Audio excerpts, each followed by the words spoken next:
Well, hello. Good morning. Welcome back to Life with Linda. I have been asked by a very, very, very good friend of mine, my best friend of all time, to show her how to make a pie crust.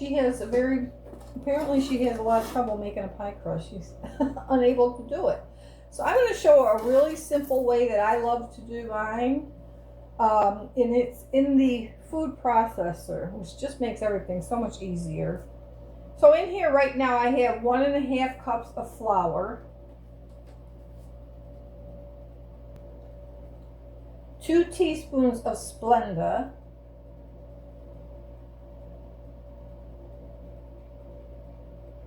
and 1/2 teaspoon of kosher salt.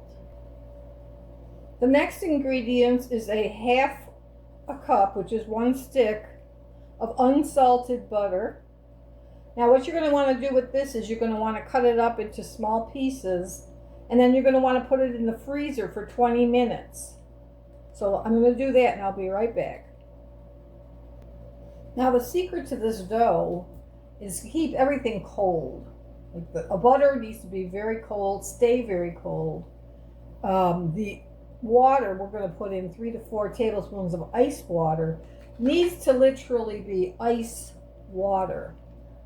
In other words, water with ice in it. Not just out of the tap cold water. It needs to be iced.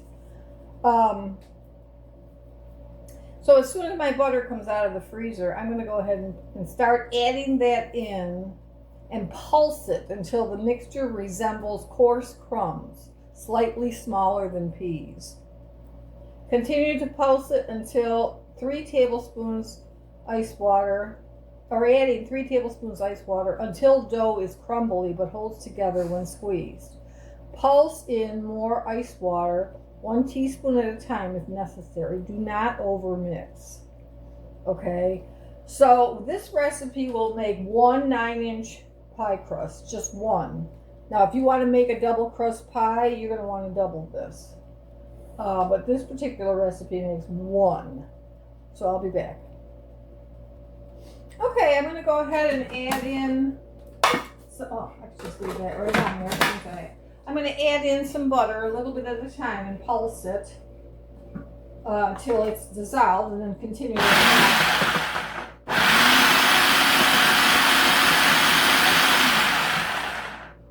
We're just going to keep on with that process.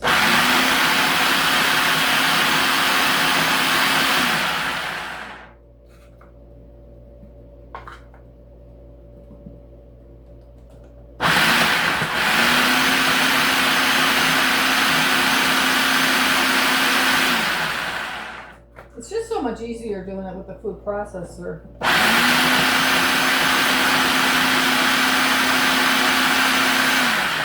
Rather than try to cut it in with knives or, pastry something, whatever they're called.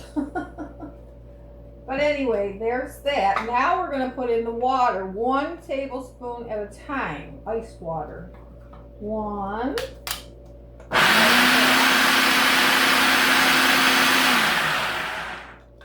2.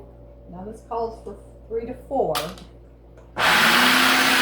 going to have to monitor it a little bit and see how you're doing in there, because you want it to hold together when squeezed. So that was only 2.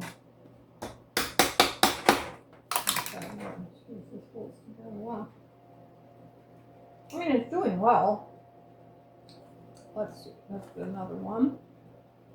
Let's do 4. I think 4 would be good. Let's do 4.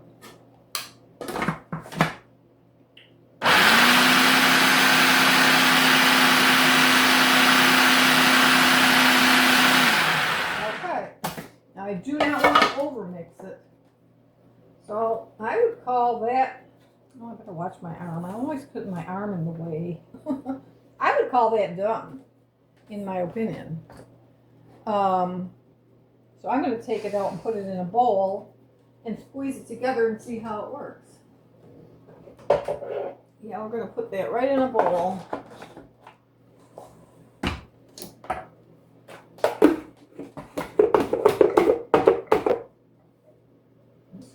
great, I think.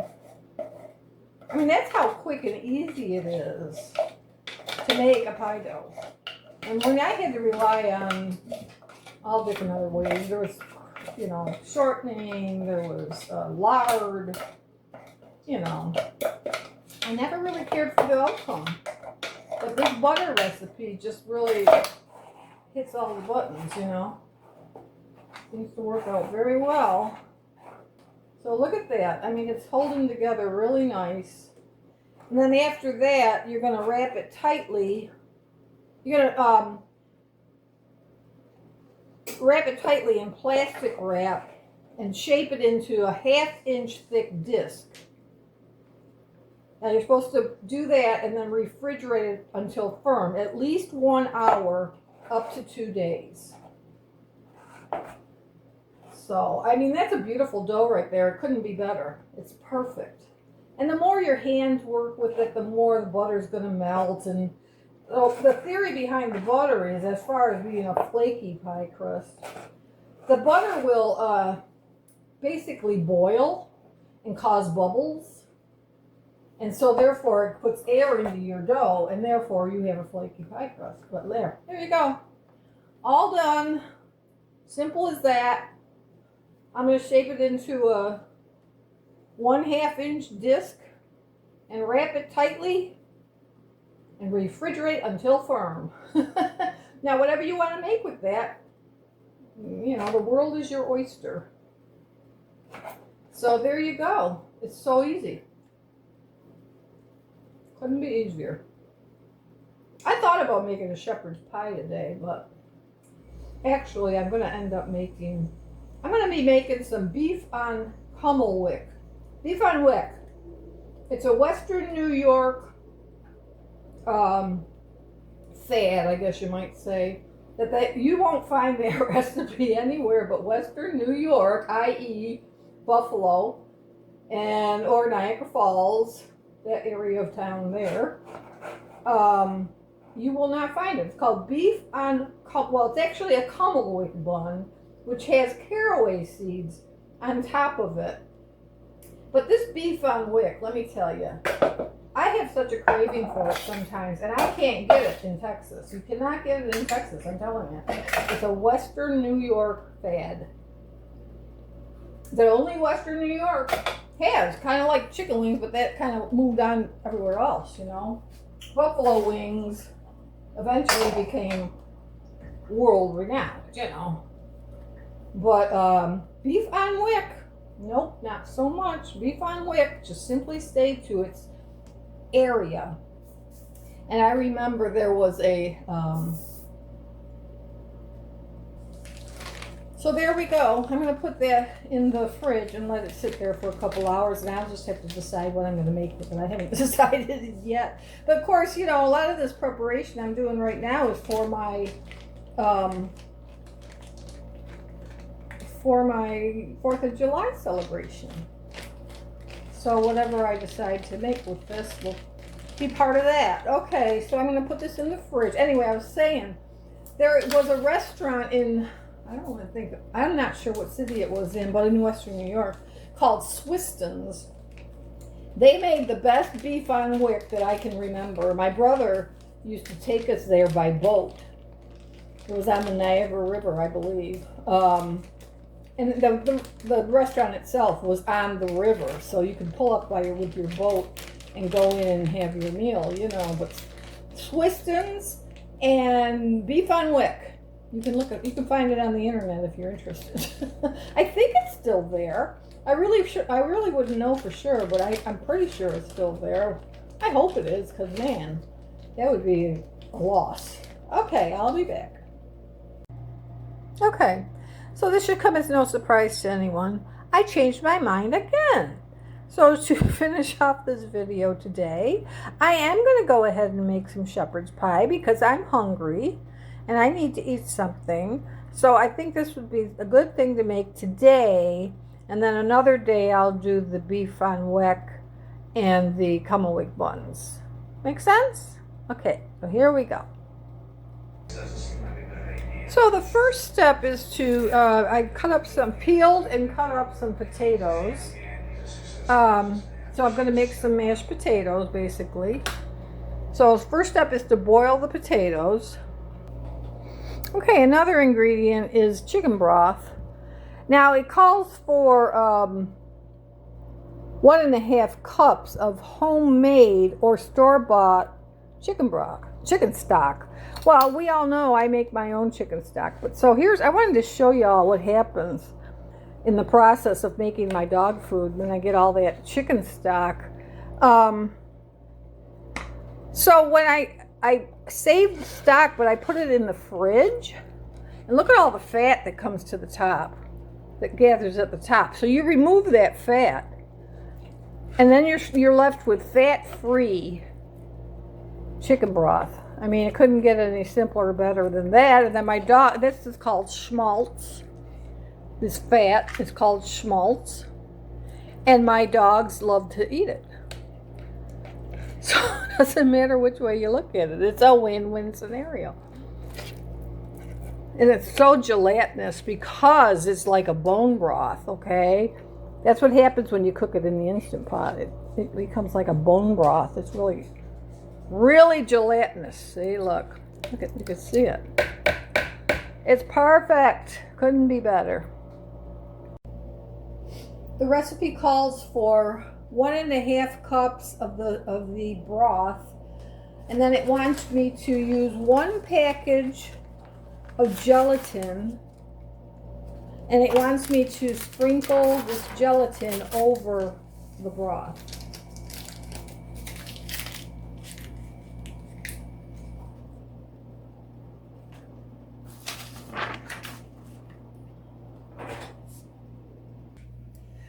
Then they want me to put 2 tablespoons of oil in a pan on high heat and cook it until shimmering, whatever that means.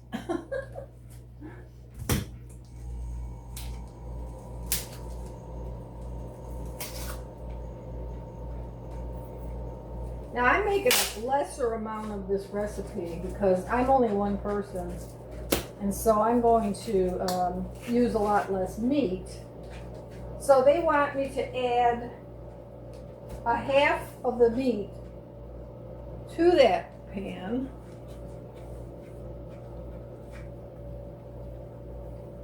Cook the ground beef. I don't know why 1/2.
They want me to cook the meat till it's brown, and then they want me to add the rest of the meat.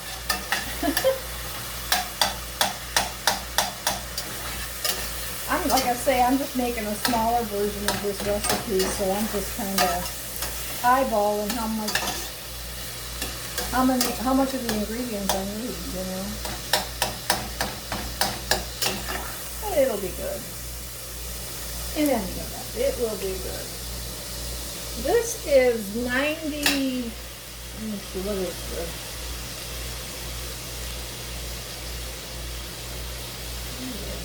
%93% lean, 7% fat. So, kind of glad they asked me to add some oil because I would have needed to anyway. With that kind of ratio, you know.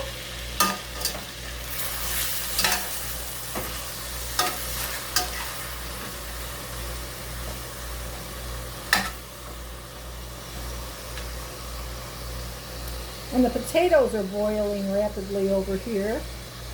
So it shouldn't be long before they're done. Basically what I'm doing with those is I'm making mashed potatoes. They have a recommendation of how to make it, but I know how to make mashed potatoes. So I'm just going to make it my way.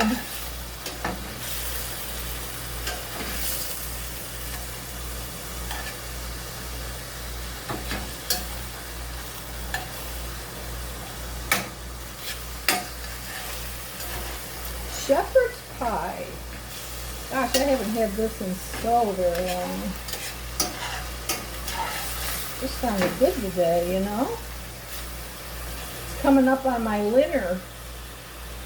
So that's why I thought I'd go ahead and get this started and get done today with this. And then, because it's going to take me a lot longer to make the bread and everything for the other recipe, for the beef on wick. So I'm going to put that into a separate video, I think. Well, I know. Maybe right on. 4th of July.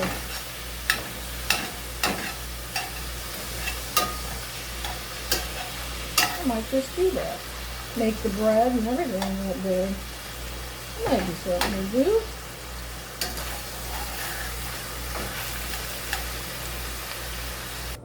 So it calls for like a little handful of your homegrown, or whatever. You can even use bottled, whatever. I happen to have homegrown thyme. I'm not even sure what all of these are. I think one of them's thyme.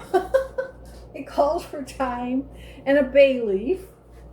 And it calls for some garlic. If I can find it. There it is, okay. Some minced garlic.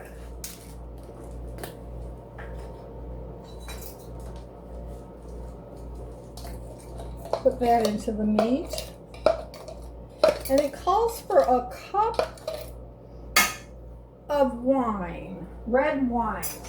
But I don't have any red wine, but I do have sherry cooking wine, which I think would be okay. And it calls for a cup of that. And it wants you to boil it down till it's almost evaporated. So we're going to allow this to cook, because that's going to give it a really nice rich taste. Ooh, it's going to be good. Good, good, good. It also calls for Worcestershire sauce. A tablespoon of Worcestershire sauce. I'm going to add that now as well. See, I'm kind of putting the spices in as if I'm making the full recipe, so I hope it turns out okay. I think it will. I do. I think it will. So, let me see if they want me to add all the veggies now. Because there's celery, onions, tomatoes, and carrots that go into it.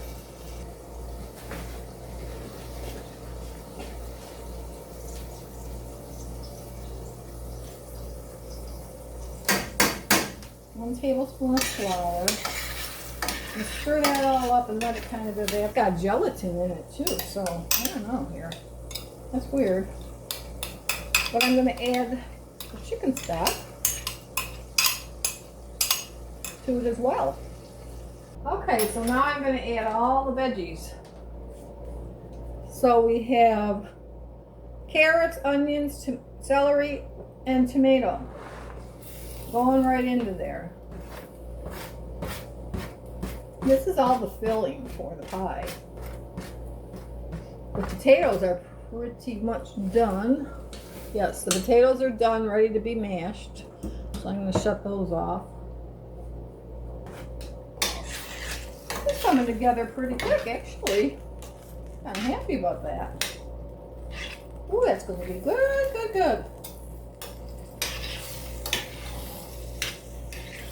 Just yummy. I have to decide what I'm going to bake it in, I guess. I'm going to add some corn. You know what? I don't have any peas.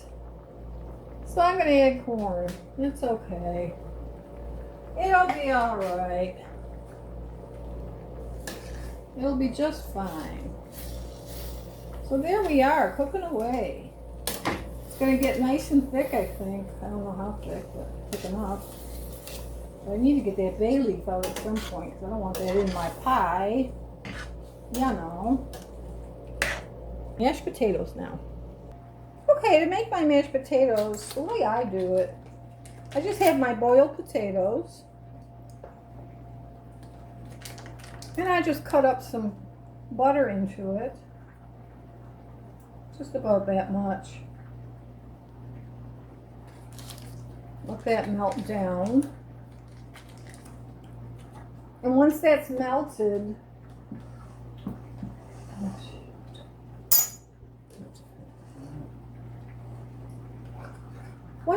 I put a little bit of pepper in it. Because I like pepper and everything. And once that's melted in there, I will add some heavy cream. And I'll just use my masher. I mean, there's other ways you can do this. I would prefer to do it on my KitchenAid and make it all nice and fluffy. But honestly, I don't want to dirty all that. I just want to do my masher. We'll be good.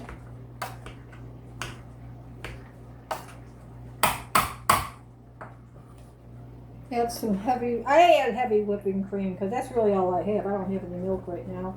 But honestly, you could use milk. Milk would be just fine. And that's it. That's how you make your mashed potatoes. Simple. Simple dimple. And they are going to be delicious. Spread it on top of that beautiful mixture over there. And that's it. Mashed potatoes complete.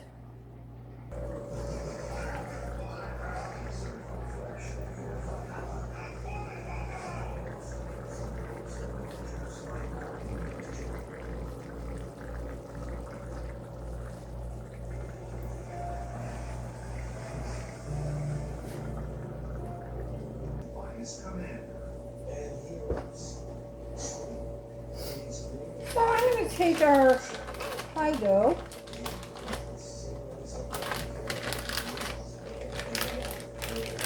and I am going to, you know what?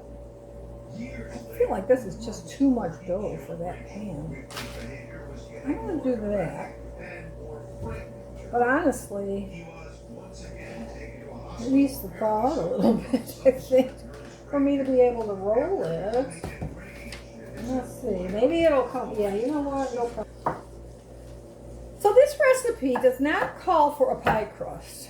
It doesn't. It just calls for the meat and the potatoes. Well, I want a pie crust with it. So I'm adding the pie crust to it. I don't know if that's typical shepherd's pie or not. According to this recipe, it's not. So that's okay. Because today's my little parade. And so I'm going to put a pie crust onto it. Now the meat's getting pretty thick as we speak. It's boiling down and gelling up pretty nicely. I should say gravying up pretty nicely.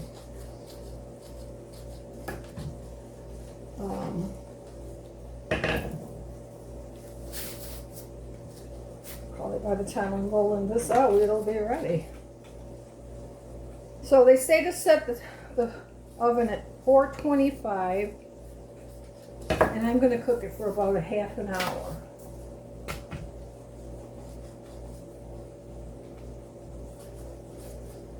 But I need to let this get a little bit warmer, I guess, because it's kind of still hard to roll. It shouldn't be that hard. So I'm going to wait a minute. Maybe by the time the meat's done, this will be done and ready. Ready for me to do it again. But look at our meat, huh? Isn't it beautiful? It's really coming out nice. Really nice. You know what? I think that meat's done. I'm going to turn it off. I don't want to cook it any more than that. because it's starting to stick to the bottom, and that's not cool. I need to go through and take out the bay leaves. There's one. And there's another half.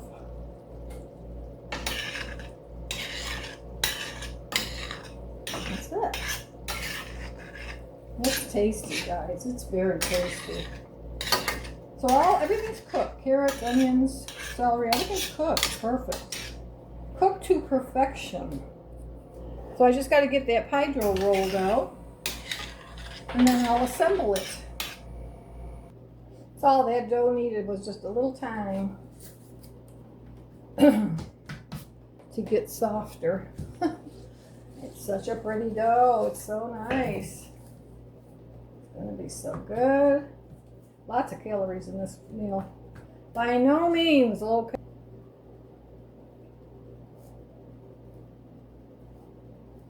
Very nice. Okay. I'm going to bring over the... I'm going to spoon the meat into it. Scoop this meat into here. See how we make out. Looks like it might be perfect. Because it's got that wine and the Worcester sauce in it. I mean, come on. Who doesn't love that? Cool. Okay. Bringing over these mashed taters. There we are. Mashed in the blue moon. You can treat yourself.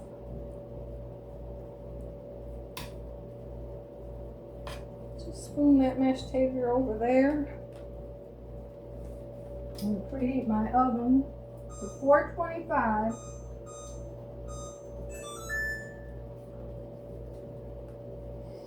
And I'm going to cook it till the tops, well, basically till the crust is cooked. And then, hopefully the top will be browned as well, you know. Yeah, it's going to be good. It's going to be good. Isn't that pretty? It's pretty, huh? Okay, so I'm going to put this in the oven and I'll be back when it's done. Anyway, I'm going to dish up the plate now and see how it goes, see how it tastes. I'll be right back. Yeah. That's a big one. Okay, so that's a funny shot.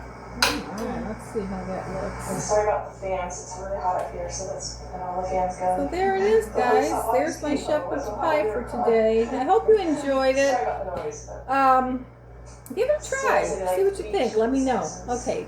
Bye.